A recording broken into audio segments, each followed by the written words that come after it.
Buenos días, en el nombre del Padre, y del Hijo, y del Espíritu Santo. Amén. Nuevamente con vosotros para seguir tratando el tema de Moisés. Ya sabéis que estamos hablando del libro del Éxodo. Y nos quedamos la semana pasada viendo cómo los israelitas, el pueblo de Israel, había contemplado las maravillas de lo que había hecho Yahvé. Y entonces el pueblo cantó a Yahvé que se había mostrado de modo glorioso. De tantas y tantas maravillas como había visto en la liberación de Egipto, como las que vamos a seguir viendo. Y nosotros los cristianos no debemos de extrañarnos de aquello, porque con la venida de nuestro Señor Jesucristo, los primeros cristianos empezaron a contemplar primero las maravillas que hizo Jesucristo y después las abundantes gracias y carismas que el Espíritu Santo daba a los primeros cristianos, dando testimonio de Jesucristo y de la predicación apostólica. Vamos a seguir. A partir del paso del Mar Rojo, Moisés condujo al pueblo hacia la frontera de la tierra prometida. Pero vaya pueblo que llevaba. Dura peregrinación que duró nada menos que 40 años. Por su dura cerviz. Hubiera durado bastante menos. Porque ninguno de los que salieron de Egipto llegó a la tierra prometida. Solo 2 hombres excepcionales llegaron a la tierra prometida. Ni siquiera Moisés. Fijaros. Vamos a seguir adelante. Iban caminando con dirección al Sinaí y no encontraban agua. Y la que encontraron no se podía beber. Era amarga. Y entonces el pueblo empezó a murmurar contra Moisés. ¿Qué vamos a beber? Y Moisés hizo potable ese agua. Pero claro, no por su cuenta, sino tras haber recurrido a Yahvé. Un detalle que tenemos que tener en cuenta. Si dejamos a nuestro Dios de un lado, si no nos acordamos de lo que nos enseña Jesucristo,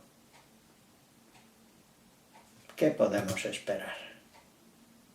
Lo estamos viendo en el mundo cómo está. ¿Vosotros creéis que si todos los pueblos recurrieran a Yahvé, a Dios, de verdad estaríamos así, en guerras continuas? Pues vosotros mismos opinad. Allí advirtió Moisés al pueblo que todo iría bien si eran fieles. Claro, igual que nosotros, si fuéramos fieles, nos irían bastante mejor. Y dieron con un lugar con fuentes y palmeras y acamparon allí. ¿Veis? Inmediatamente se produjo la resolución del problema. Pero claro, siempre hay necesidad y le empezaron a faltar víveres y la penuria les hizo añorar la comida de Egipto. Otra vez con Egipto. Querían volver a Egipto. fijaros. Y el pueblo, claro, pedía carne y pan, que no tenían. Y toda la asamblea de los hijos de Israel se puso a murmurar contra Moisés y Aarón. Para que quede bien claro, las generaciones futuras, el hagiógrafo no disimula la falta de constancia de fe de este pueblo, a pesar de haber sido testigos de tantos prodigios, pero recalca esta situación de enfrentamiento. Las generaciones futuras lo sabían y se portaron lo mismo, si es que no tenemos solución. Sin Dios no hay ningún futuro. Y claro, a la mañana siguiente, una nube de codornices cubrió el campo de Israel. Nos lo cuenta Éxodo 16:13. Y a continuación, una capa como de escarcha apareció en el campo. Llenó todo el campo. Cuando se evaporó la escarcha, vieron como granos sobre la tierra y no sabían qué era eso. Nos lo cuenta Éxodo 16:15. Se preguntaban, ¿qué es eso? Decían, maná. Pues no sabían lo que era. Y se quedó con el nombre de maná. Y era el pan que les mandaba Dios y del que comieron durante 40 años. Cocían y hervían tomando cada día lo necesario para la familia. Y hacían unas tortas que, según Ricciotti, sabían como hogazas de aceite.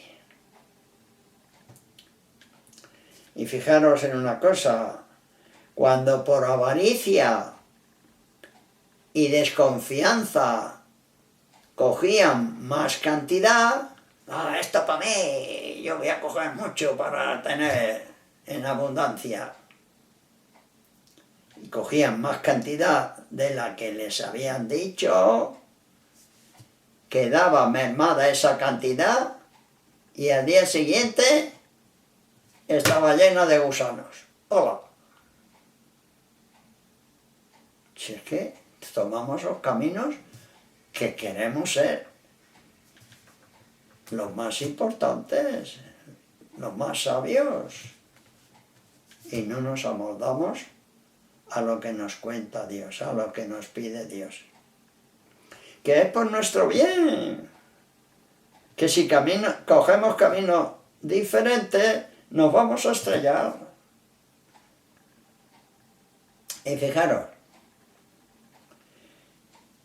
el día sexto cogían doble cantidad para descansar el séptimo día, para no trabajar el séptimo día, el día de descanso.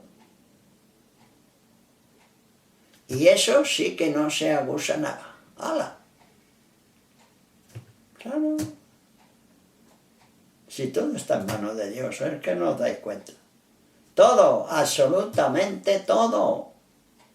Había o no había milagro cuando se tratase de una semilla abundante y comestible, aunque fuera abundante. Pues había milagro. Se producía cuando Moisés lo decía, cuando Dios lo decidía. Se pudría de un día para otro y sin embargo el sexto día no se podría. ¿Por qué? Porque estaba establecido que el séptimo tenía que descansar. Siguiendo con su peregrinación por el desierto, hacen una nueva etapa y se encuentran otra vez sin agua. Ahora, otro problema. Pero aquí fue más grave la cosa, pues el pueblo se querelló contra Moisés, y el pobre Moisés clamó a Yahvé. Fijaros, Éxodo 17:4. Dice Moisés: ¿qué voy a hacer yo con este pueblo? Poco más y me apedrean. Aquí le faltó la fe, un poco de fe a Moisés. Fue como una tentación, una contestación grave contra Yahvé, que lo pagó. Lo veremos más adelante. Moisés hirió con su cayado la roca, según le había ordenado Dios, y brotó agua de la roca. Toma ya. Donde menos esperaban que hubiera agua. Para este milagro Dios había ordenado a Moisés que estuvieran como testigos los ancianos de Israel. Estos que son los que dirigen al pueblo, que estén presentes, que se enteren bien, para que luego puedan aconsejar a los demás. Y en el Éxodo 17:7 nos cuenta cómo le llamó Moisés a ese lugar. El nombre fue Masá y Meribá, por la querella, porque habían tentado a Yahvé. Como dice el texto, dudaban de que Yahvé estuviese con ellos después de tantos milagros. Cuando uno tiene fe, tiene que confiar plenamente en Dios, en todo, en lo bueno y en lo malo. No solamente en lo bueno, que lo bueno es muy fácil, en lo malo también. ¿Estamos de acuerdo? Algunos sí, otros dirán que nada. Esto ocurrió en Horeb, posiblemente sinónimo de Sinaí. La Biblia nos da el sitio con el nombre de Rafidim, y allí fue donde el pueblo tuvo que defenderse con armas contra los amalecitas dispuestos a saquear a los hebreos. ¿Vais por más camino? Pues vais a tener más problemas, no solamente de comida y bebida, sino más los amalecitas que estaban al acecho para atacarles. Este hecho nos da una lección de tal valor que es una de las pocas veces que Dios ordenó que constase por escrito. En Éxodo 17:14, Yahvé dijo a Moisés: pon esto por escrito para recuerdo. Recuerdo del pueblo de Israel posterior y recuerdo nuestro, que tenemos que tener en cuenta. ¿Qué pasó allí para que siglos tras siglos Dios haya querido que sigamos con este recuerdo? Pues lo veremos la próxima semana. Lo dejamos aquí. Hasta la próxima semana, que seguiremos hablando de Moisés y del libro del Éxodo. Que Dios os bendiga, en el nombre del Padre, y del Hijo, y del Espíritu Santo. Amén.